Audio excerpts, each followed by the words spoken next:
ಓಂ ನಮೋ ನಾರಾಯಣ, ಓಂ ನಮೋ ನಾರಾಯಣ, ಓಂ ನಮೋ ನಾರಾಯಣ. ಇವಾಗ ನಾನೇನು ಹೇಳಕ್ಕೆ ಬಂದಿದ್ದೀನಿ ಅಂದರೆ, ನಮ್ಮ ರಾಜ್ಯದಲ್ಲಿ ಇವಾಗೇನು ನಡೀತಾ ಇದೆ ಅಂತಂದರೆ ಅಧಿವೇಶನ ನಡೀತಾ ಇದೆ. ಅಧಿವೇಶನ ಅಂದರೆ ವಿಧಾನಸೌಧದಲ್ಲಿ ಸುವರ್ಣಸೌಧ ಎಲ್ಲಿರೋದು? ಬೆಳಗಾಮಲ್ಲಿ ಇರೋದು. ಈ ಬೆಳಗಾಮಲ್ಲಿ ಸುವರ್ಣಸೌಧದಲ್ಲಿ ನಡೀತಾ ಇದೆ.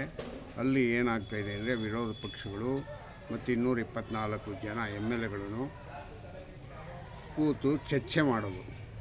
ಈ ಚರ್ಚೆಯಲ್ಲಿ ಏನಾಗಿದೆ ಅಂದರೆ, ಸಂಬಂಧಪಟ್ಟ ಮಂತ್ರಿಗಳೇ ಇರಲ್ಲ ಅಲ್ಲಿ. ಹಿಂಗಂದರೆ ಏನು ಚರ್ಚೆ ಮಾಡ್ತಾರೆ?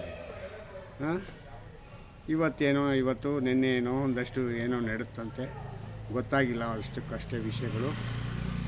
ಇವತ್ತು ಯಾರ ಬಗ್ಗೆ ಚರ್ಚೆ ಆಗಬೇಕು ಅಂದರೆ, ಇವತ್ತು ಪರಮೇಶ್ವರ್ ಗೃಹ ಮಂತ್ರಿಗಳೇ ಇಲ್ಲ, ಅವ್ರ ಬಗ್ಗೆ ವಿಷಯನೀಗ ಚರ್ಚೆ ಮಾಡಿಬಿಡಿ ಹಿಂಗಂತ ನಮ್ಮ ವಿರೋಧ ಪಕ್ಷದ ಆಡಳಿತ ಪಕ್ಷದ ಸಭಾಧ್ಯಕ್ಷರು ಹೇಳ್ತಾ ಇದ್ದಾರೆ. ಇವತ್ತು ಅವ್ರ ಬಗ್ಗೆ ಚರ್ಚೆ ಮಾಡಬೇಡಿ, ಏನೇ ಚರ್ಚೆ ಮಾಡಿದ್ರು ಉತ್ತರ ಎಲ್ಲ ಸೋಮವಾರ ಸಿಗುತ್ತೆ ಅಂತ. ಸೋಮವಾರದವ್ರಿಗೆ ಏನು ಮಾಡಬೇಕು? ಇವರು ಕಾಯ್ಕೊಂಡು ಕೂತ್ಕೋಬೇಕಾ?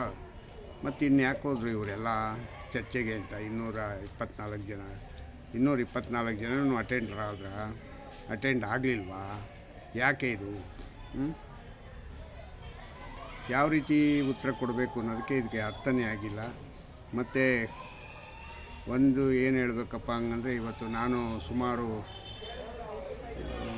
ಅಶೋಕ್ ಅವ್ರದ್ದು ಸುಮಾರು ಕತೆಗಳು ಹೇಳೋದು. ಆದರೆ ಯಾವ ಕತೆಗಳು ಬರೀ ಕೇಳಿಸ್ಕೊಳ್ಳೋದು ಅಷ್ಟೇ ಹೊರತು ಅದಕ್ಕೆ ಯಾವುದು ನೆನ್ನೆನೂ ಕೂಡ ಅದೇನೇ ಆಯಿತು, ಉತ್ತರ ಕೊಡೋಕ್ಕೆ ಯಾರೂ ಇರಲಿಲ್ಲ.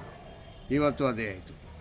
ಮತ್ತು ಇನ್ನೇನು ಬೇರೆಯವರು, ನಮ್ಮ ಧೀಮಂತ ನಾಯಕ, ಹಿಂದೂಗಳ ಸರ್ವಾಧಿಕಾರಿ ನಾಯಕ ಇವರು ಬಸನಗೌಡ ಪಾಟೀಲ್ ಯತ್ನಾಳವರು ಅವರು ಮಾತಾಡಿದ್ರು. ಅವ್ರಿಗೂ ಅಷ್ಟೇ, ಯಾವುದೂ ವಿಷಯಗಳು ಯಾವುದೂ ಇಲ್ಲ, ಸುಮ್ಮನೆ ಚರ್ಚೆ, ಸುಮ್ಮನೆ ಖಾಲಿ ಪೋಲಿ ಮಾತಾಡ್ದಾಗೆ ಇಲ್ಲಿ ಹಳ್ಳಿ ಕಟ್ಟೆಯಲ್ಲಿ ಕೂತ್ಕೊಂಡು ಚರ್ಚೆ ಮಾಡಿದ್ರಲ್ಲ, ಹಂಗಾಯ್ತು ಇವತ್ತು. ಮತ್ತು ಇನ್ನೊಂದೇನಪ್ಪ ಅಂದರೆ, ನನಗೆ ಇನ್ನೊಂದು ಕೆಟ್ಟದಾಗಿ ಯೋಚನೆ, ಎಲ್ಲರ ಬಾಯಲ್ಲೂ ಏನು ಹೇಳ್ತಾರೆ ಅಂತಂದರೆ, ಉತ್ತರ ಕರ್ನಾಟಕದ ಬಗ್ಗೆ ಮಾತಾಡಿ, ಮಾಡಿ ಹೇಳ್ತಾರೆ. ಏನೊಂದು 100 ಜನ MLAಗಳು ಇರ್ಬೋದಪ್ಪ ಆ ಭಾಗಕ್ಕೆ. ಆ 100 MLAಗಳು ಇಲ್ಲಿಂದ ಗೆದ್ದೋದವರು ಏನು ಮಾಡಿದ್ರು? ಅಲ್ಲಿ ಅಭಿವೃದ್ಧಿನೇ ಆಗಿಲ್ಲ. ನಾನು ನೋಡಿದ್ರೆ ಅದು ಯಾವುದೋ ಒಂದು ಕಟ್ಟಕಡೆಯ ರಾಜ್ಯ ಇದ್ದಂಗೆ ಐತೆ ಅದು. ಯಾವ ಇದಕ್ಕೆ ಹೋಗಲಿ, ಯಾವ ಜಿಲ್ಲೆಗಳಿಗೆ ಹೋಗಲಿ, ಕಲಬುರ್ಗಿಗೆ ಹೋಗಲಿ, ಗದಗ ಹೋಗಲಿ, ಮತ್ತು ಬೆಳಗಾಮಲ್ಲಿ ಅವರು 4 ಜನ ಅವರೇ, ರಮೇಶ್ ಜಾರಕಿಹೊಳಿ, ಸತೀಶ್ ಜಾರಕಿಹೊಳಿ, ಮತ್ತು ಬಾಲಚಂದ್ರ ಜಾರಕಿಹೊಳಿ, ಮತ್ತು ಇನ್ನೊಬ್ಬರೇ ಅವನ ಹೆಸರು ಗೊತ್ತಿಲ್ಲ, ಅದು ಈ 4 ಜನನೇ ಅದನ್ನೀಗ ರಾಜ್ಯನಿಗ ಹೇಳ್ತಾರೆ, ಆ ಜಿಲ್ಲೆನಿಗ.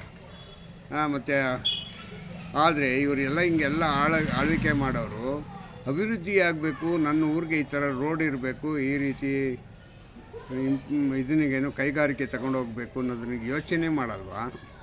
ಇಲ್ಲಿ ಬಂದು ಇನ್ನೇನು ಚರ್ಚೆ ಮಾಡ್ತಾರೆ, ಏನಕ್ಕೋಸ್ಕರ ಗೆದ್ದು ಬರ್ತಾರೆ ಅಂತಲೇ ಗೊತ್ತಾಗಿಲ್ಲ.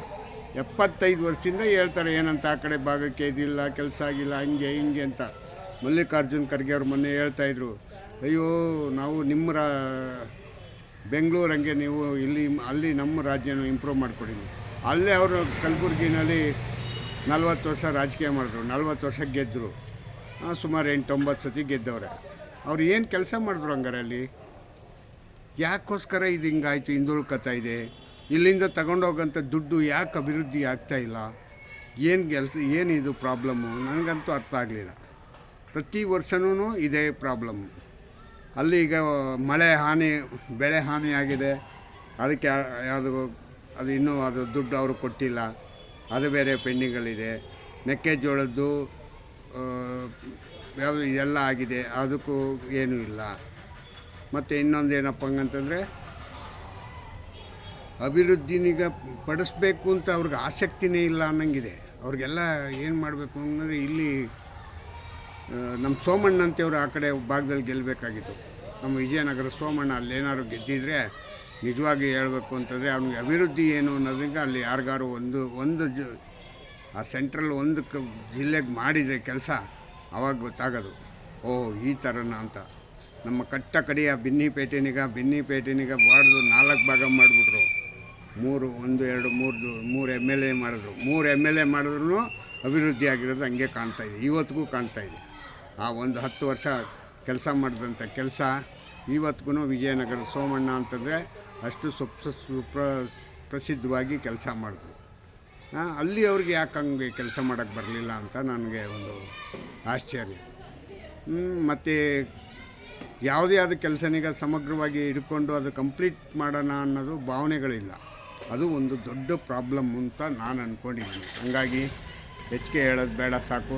ಜೈ ಹಿಂದ್, ಜೈ ಕರ್ನಾಟಕ ಮಾತೆ. ಓಂ ನಮೋ ನಾರಾಯಣ, ಓಂ ನಮೋ ನಾರಾಯಣ. ನನ್ನ ಇದನ್ನೀಗ ಸಬ್ಸ್ಕ್ರೈಬ್ ಮಾಡಿ ಮತ್ತು ಶೇರ್ ಮಾಡಿ ಮುಂದಕ್ಕೆ ಹೋಗೋದಕ್ಕೆ ದಾರಿ ಮಾಡಿಕೊಡಿ ಅಂತ ಕೇಳ್ತಾ, ಜೈ ಹಿಂದ್, ಜೈ ಕರ್ನಾಟಕ ಮಾತೆ. ಓಂ ನಮೋ ನಾರಾಯಣ, ಓಂ ನಮೋ ನಾರಾಯಣ.